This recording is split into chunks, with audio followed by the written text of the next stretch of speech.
Hello friends, आज हम पढ़ेंगे पाकिस्तान पिनल कोड के अंदर सेक्शन 53 जो डिफ़ाइन करता है पनिशमेंट को, और सेक्शन 54 जो कि बताता है commutation of sentence of death कि जो है कोई किसी को सज़ाए मौत को तब्दील करना किसी और सज़ा के साथ। तो आ जाते हैं टॉपिक के ऊपर। सेक्शन 53 पनिशमेंट जो देती है, दरअसल जो कोर्ट पनिशमेंट देती है वो फ़ाइन की सूरत में भी दे सकती है, पेनल्टी की सूरत में भी दे सकती है, और कन्फाइनमेंट की सूरत में भी दे सकती है, किसी पर्सन को कन्फाइन करके। अब जो असल में पनिशमेंट का जो ऑब्जेक्ट होता है वो होता है प्रिवेंशन ऑफ क्राइम, कि क्राइम को जो है रोकना। अगर कोई पर्सन को कोई ऑफेंस करता है, अगर कोई बंदा, तो उसको पनिशमेंट दी जाएगी, तो अगली बार वो ऑफेंस करने से डरेगा, वो उससे बाज आ जाएगा। इस वजह से जो है किसी को पनिशमेंट दी जाती है ताकि अगली बार जो है वो कोई ऐसा ऑफेंस ना करे। अब कितने टाइप जो है पनिशमेंट जो है पाकिस्तान पिनल कोड के अंदर डिफ़ाइन की गई है, तो there are 10 types of punishment. तो कौन कौन सी है वो पनिशमेंट? सबसे पहले है कि किसास होता है द कॉपी द सेम, कि जिस तरह से किसी ने अगर किसी की लाइफ ली है तो उसकी बदले में उसकी लाइफ ली जाएगी। अगर किसी ने किसी को हर्ट पहुंचाया है तो बदले में उसको हर्ट पहुंचाया जाएगा। हर्ट जिस तरह से किसी ने किसी का बाजू काटा तो उसके बदले में उसका बाजू काट दिया। अगर किसी ने किसी की जान ले ली तो उसके बदले में उसकी जान ली। लेकिन उसके लिए भी जो है कोर्ट ये देखती है कि जो ऑफेंडर है उसका पहले एक मेडिकल चेकअप किया जाता है कि अगर अगर कोई किसी को इस तरह की बीमारी है कि अगर उसका बाजू काटने से वो बीमारी, उसके कोई साइड इफ़ेक्ट और ज़्यादा फैल सकती है, उसकी कोई बीमारी, तो फिर उस हिसाब से कोर्ट के डिस्क्रिशन पर होता है कि कोर्ट ये देखने के बाद फिर जिस तरह से वो फिर कोई पनिशमेंट देना चाहे तो वो इस तरह से दे सकती है। उसके बाद आ जाता है दियत। दियत जो है कंपनसेशन होती है जो कि मर्डर की सूरत में दी जाती है। अगर किसी ने किसी का मर्डर किया है तो फिर जो उसके लीगल वारसान होते हैं उनको जो है कंपनसेट किया जाता है। अब ये जो कंपनसेशन दी जाती है वो भी देखते हुए दी जाती है। वो डिपेंड करती है, फाइनेंशियल कंडीशन देखते हैं सबसे पहले किसकी, विक्टिम और ऑफेंडर की फाइनेंशियल कंडीशन देखी जाती है।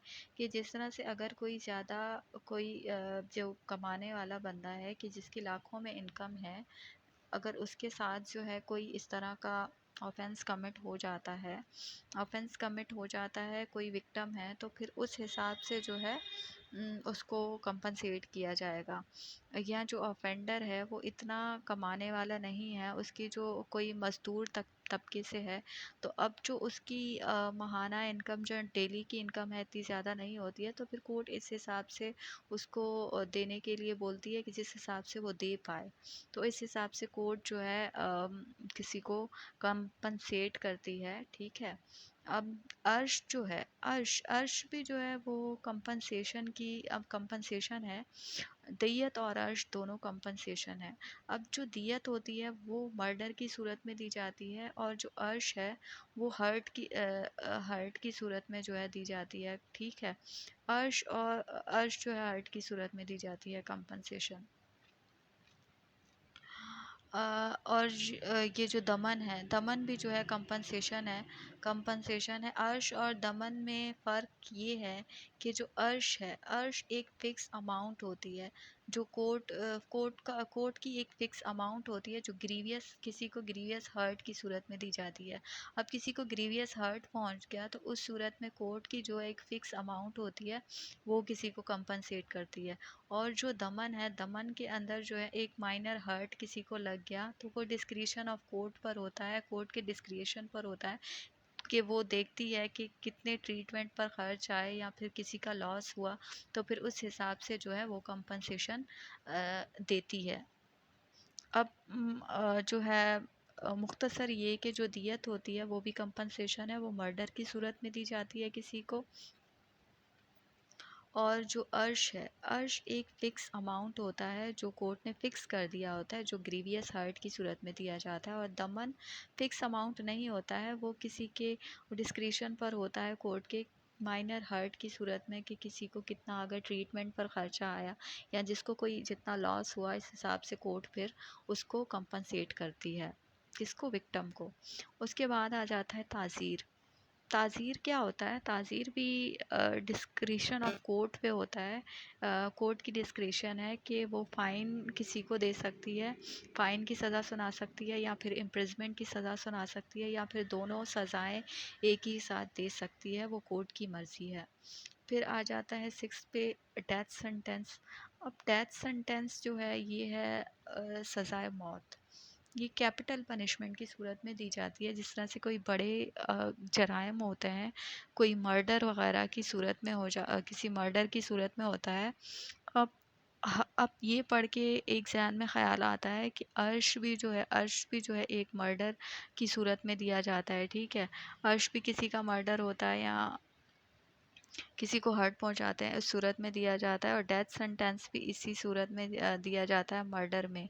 लेकिन जो ये डेथ सेंटेंस सुनाई जाती है, तो वो जो है, अगर किसी ने कमिट किया है, ठीक है, अगर किसी ने किसी का मर्डर कमिट कर दिया तो भी सज़ा होगी। अगर इस किसी ने किसी का अटेम्प्ट टू कमिट मर्डर किया, मतलब मर्डर नहीं किया लेकिन इंटेंशन थी उसकी किसी का मर्डर करने की, तो भी जो है उसको डेथ सेंटेंस की सज़ा सुनाई जाएगी। लेकिन किसास के अंदर ऐसा होता है कि अगर किसी ने किसी की लाइफ ली, जान ली, तभी जो है उसकी जान ली जाएगी, ना कि कमिट करने पर। जब तक जो है किसी ने किसी की जान नहीं ली, तब तक किसास की सज़ा नहीं सुनाई जाएगी।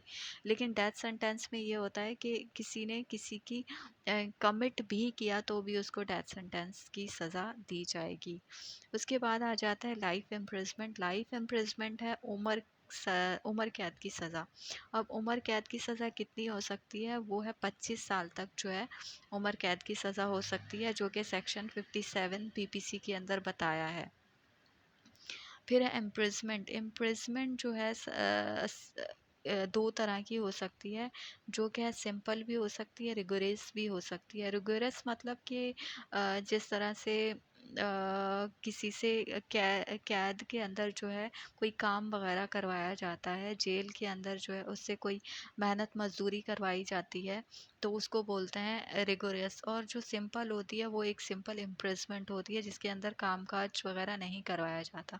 अब ये मैक्सिमम कितने साल हो सकती है? मैक्सिमम 14 साल हो सकती है। और जो मिनिमम है, कम से कम जो कैद की सज़ा दी जा सकती है, वो है 24 आवर, जो 24 घंटे हो सकती है, जो कम से कम सज़ा। और ज़्यादा से ज़्यादा जो सज़ा हो सकती है वो 14 साल की हो सकती है। उसके बाद होती है फोर फीचर ऑफ प्रॉपर्टी। अब जो फोर फीचर ऑफ प्रॉपर्टी होती है, फोर फीचर ऑफ प्रॉपर्टी मतलब किसी की प्रॉपर्टी को ज़ब्त करना। अब किसी की प्रॉपर्टी को ज़ब्त करने के लिए कुछ सेक्शन पीपीसी के अंदर बताए हैं, जो कि है सेक्शन 126। सेक्शन 126 है कि प्लंडरिंग, कि जब कोई मुल्क के ख़िलाफ़ कोई बगावत करता है या कोई ऐसे अपने पास जो है कोई इस तरह के उससे बरामद होती हैं कोई इस तरह की कोई चीज़ें कि जो मुल्क के ख़िलाफ़ बगावत फैलाने के लिए होती हैं, तो फिर जो है उससे जो है कोर्ट जो है उस कोर्ट जो है उसकी उसकी जो है प्रॉपर्टी को ज़ब्त कर सकती है, ठीक है। या फिर जो है कोई पब्लिक सर्वेंट है, अंडर सेक्शन 127 के अंदर बताया है कि कोई पब्लिक सर्वेंट है, कोई पब्लिक सर्वेंट है, तो वो जो है कोई इस तरह के कोई प्रॉपर्टी अपने पास रखता है, जो कि जो है रॉन्गफुल एक्ट के ज़रिए वो परचेज़ करता है कोई प्रॉपर्टी, तो फिर जो है उसकी वो प्रॉपर्टी को ज़ब्त कर सकती है कोर्ट, ठीक है। उसके बाद आ जाती है पनिशमेंट फ़ाइन। फ़ाइन जो है पनिशमेंट कोर्ट अपने हिसाब से कर देती है, कि डिस्क्रिशन पर होता है कि जिसने जिस तरह से कोई जुर्म किया है, जितना कोई जुर्म किया है, तो इस हिसाब से कोर्ट उसको फ़ाइन लगाती है। अब जो है उसके बाद है सेक्शन 54। सेक्शन 54 है commutation of sentence of death. के सेंटेंस ऑफ डेथ जो है सज़ाए मौत को किसी और सज़ा के साथ तब्दील करना। अब सज़ाए मौत को किसी और सज़ा के साथ तब्दील करना है तो ये इख्तियार किसके पास है? ये इख्तियार जो है इन एवरी केस, पढ़ लेते हैं, in every case in which sentence of death shall have been passed the central government और the provincial government of the province. ये जो इख्तियार है वो सेंट्रल गवर्नमेंट के पास है या फिर जो है प्रोविंशियल गवर्नमेंट के पास है। within which the offender shall have been sentenced may without the consent of the offender। और ये जो सज़ा जो है तब्दील की जाती है उसके लिए ज़रूरी नहीं है कि उस ऑफेंडर की कॉन्सेंट लेना ज़रूरी नहीं है। commute the punishment for any other punishment provided by this code।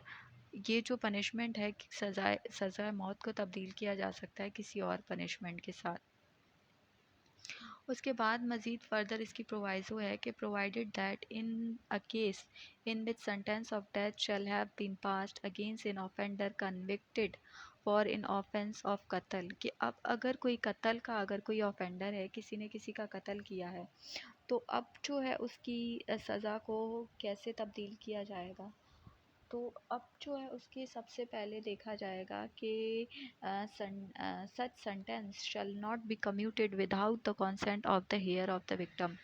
तो जो सज़ा होगी उसको उसके जो विक्टिम के जो लीगल वारसान होंगे, जो लीगल हेयर होंगे, उनकी मर्ज़ी के बगैर जो सज़ा को तब्दील नहीं किया जा सकता है। जब तक वो उसकी परमिशन लेंगे उसके बाद ही जो है उसकी सज़ा को तब्दील किसी और सज़ा के साथ तब्दील किया जा सकता है। अब ये उस सूरत में होता है कि जिस तरह से हमने किसी ने कोई ऑफेंस किया, उसके बाद उसकी अपील चली, अपील में भी जो है वो उसको कोई फ़ायदा नहीं हुआ, कोई और रेमेडी अवेलेबल नहीं है, तो उसके बाद ये सेक्शन 54 अप्लाई होता है।